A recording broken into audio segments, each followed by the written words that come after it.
বাবা, তুমি ওপর থেকে বা পাশ থেকে যেখান থেকে হোক দেখছো, তাই না? তোমার ছোট মেয়ে কত ভালো আছে। আর তোমার ছোট মেয়ের খারাপ লাগা, দুঃখ পাওয়ার জায়গাটা পৃথিবীর অন্য কোনো সজীব বা নির্জীব বস্তু।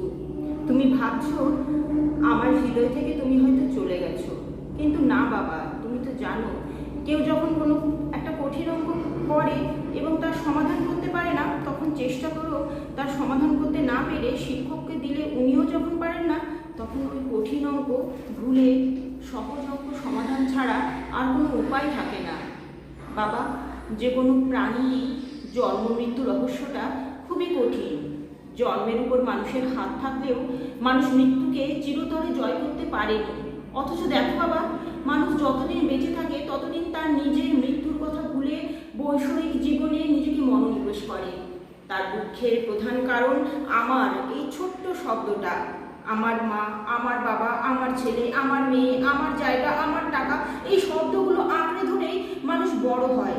আর এই আমার জিনিসগুলো যখন আর আমার থাকে না, তখন জীবন দুঃখে ভরে যায়।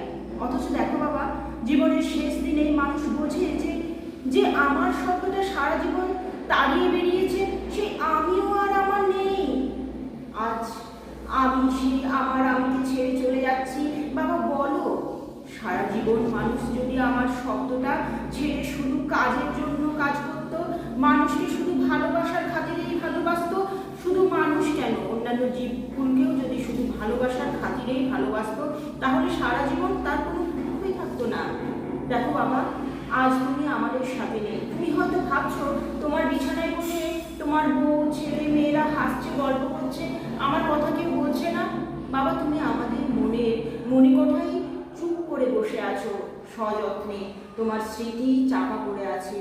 বাকি সব আপেক্ষিক। আমরা সবাই একদিন সবাইকে ছেড়ে চলে যাব। যদি সম্ভব হয় পরপারে গিয়ে আবার সবাই চিরতরে একসাথে হব, তখন হয়তো পৃথিবীতে থাকাকালীন জীবনের অজ্ঞতাগুলো আর থাকবে না, আর আমার শব্দটা থাকবে না। বাবা, তুমি শুনছো? কিছু বলছো না যে? পরপারে দেখা হলে অবশ্যই বলো।